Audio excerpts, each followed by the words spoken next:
Tonight, on a special edition of 2020, Diane Sawyer, 8 reporters, 3 continents, a one-night global event. Throw away the map and the GPS. There are no roads where we're going.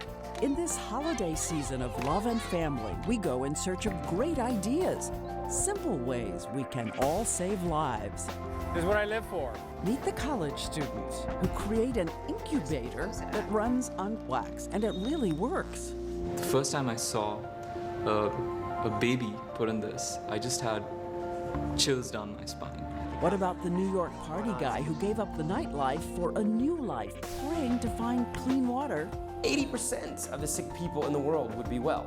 Watch it pour, as hundreds of people know they're going to live. And can this gooey little tube of turbocharged nutrients eliminate malnutrition and give a baby like this a chance to become a baby like this?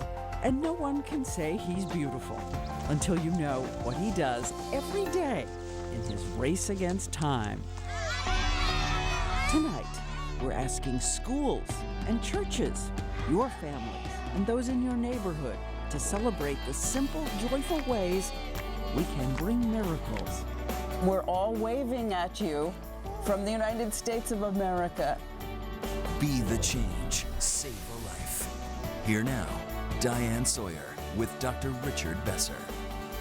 Good evening to all of you. It's great to be with you in this holiday season, and we hope your families are gathered around because we're going to take you on a journey around the world of hope and change, and our own Dr. Richard Besser has been helping lead the ABC News team. That's right, Diane. Thanks. I've seen so many of these medical problems firsthand, but I've also seen how little it takes to have a huge impact. I think all of our correspondents did, as they fanned out to the hotspots in 9 countries, supported in part by the Bill and Melinda Gates Foundation.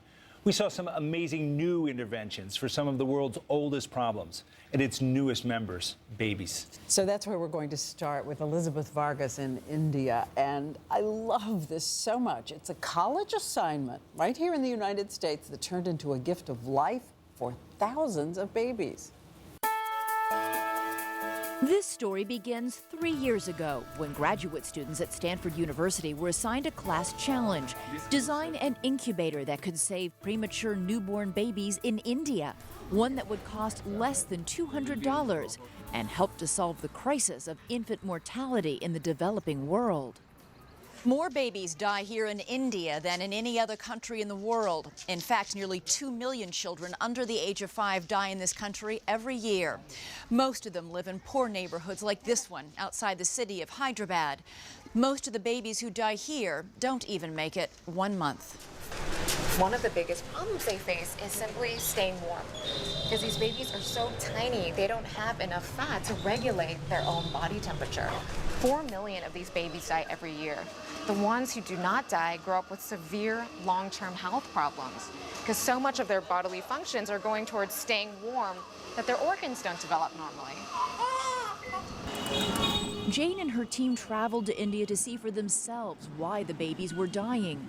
They learned that 80% of the tiny infants who need incubators only need them to keep warm. And most of them were in remote villages and in the urban slums, far from hospitals with the $20,000 machines. By the end of the class, we knew we were onto something good. This is the most amazing team. A PhD in electrical engineering, an aerospace engineer, a master's in computer science, who have left behind what could have been far more lucrative careers to be saving babies. We knew we had something that was immensely important not only to us as a team but also to the world. The Stanford students now live in India. They have taken years fine-tuning the design of their cheap portable incubator. Dozens of models tried and rejected until this. It looks like a sleeping bag for newborns. It can be washed in boiling water.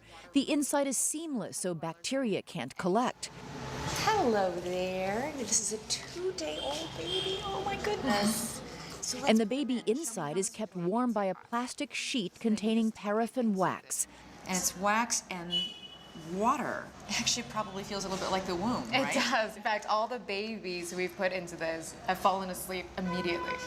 The wax is melted using an electric warmer where there's electricity, or simply by pouring boiling water on it. The wax is tucked in the back and will remain at 98 degrees for 4 hours and then can be reheated.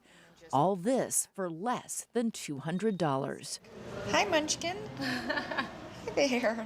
He's sound asleep.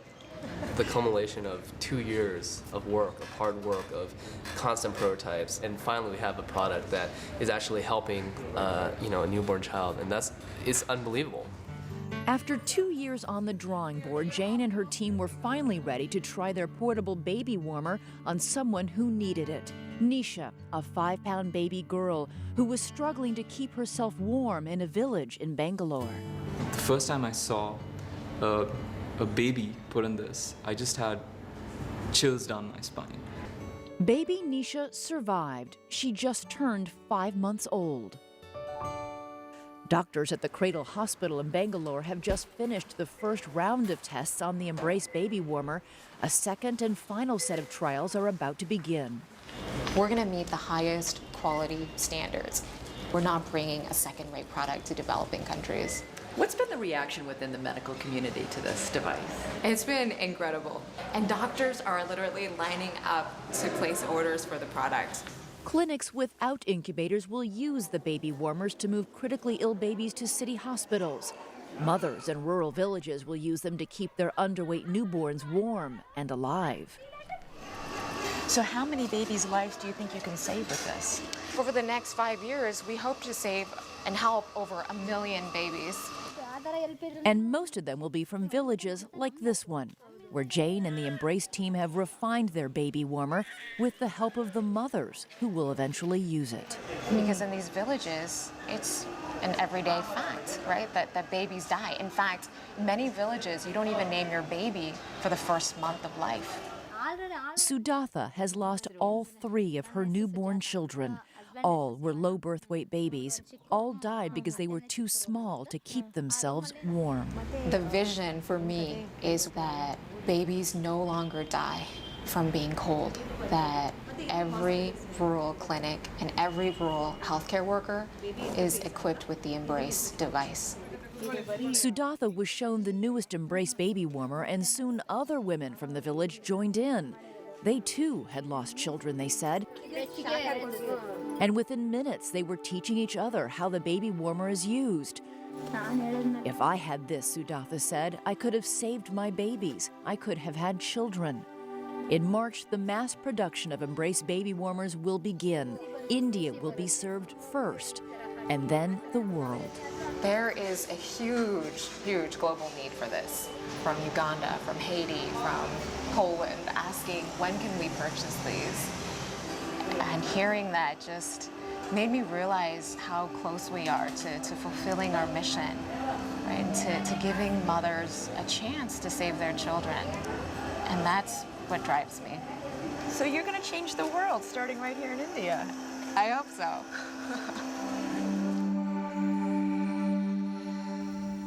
You just love these kids in California thinking of something for those babies. But the paraffin cannot overheat it again? No. They actually Googled this. That's how they figured out this kind of wax would work best. It's paraffin wax, the kind you dip your hands into in a manicure. It melts at 98 degrees, and it will hold that temperature for 4 hours. There's also water sloshing around. I don't know if you guys can see it. So when you tuck this into the back of this baby warmer, the baby is cocooned inside a warm environment that feels sort of warm and sloshy, very much like being in utero. You know, this early version you have to heat in an electric heater, but the new version that comes out in March, you'll be able to pour boiling water over, which is important for rural areas. And you were saying they researched something that they didn't think of initially that made all the difference. When it's heated properly to 98 degrees, a smiley face comes on down here to say ready to go. They originally were going to have a temperature there of 98 degrees, but they're so distrustful of Western medicine in many parts of the world.